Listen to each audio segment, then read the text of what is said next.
অনেক সময় আমরা দেখি গাড়ির ব্রেক শু নতুন থাকার ফলেও ব্রেক ধরে না। ড্রাম অতিরিক্ত যদি খেয়ে যায় তাহলে আপনার ব্রেক শু যতই নতুন হোক না কেন এইটা আপনার ব্রেক ঠিকমতো ধরবে না।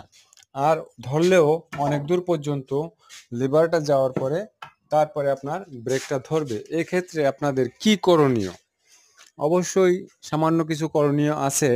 আপনারা লিভারের নিচে যে দুইটা অংশ থাকে, একটা অংশ চাপ দিয়ে ব্রেক শুটাকে ফাঁকা করে দেয়, অপরটা গোল থাকে।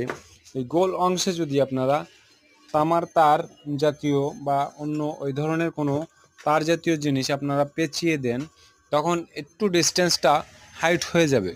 সেক্ষেত্রে আপনারা ব্রেক শু যখন সেটিং করবেন, ব্রেক শু সেটিং করার পরে ড্রামে একেবারে অ্যাকুরেট হয়ে বসবে। সেক্ষেত্রে আপনাদের ব্রেকটা অনেকটাই শক্ত, মজবুত এবং খুব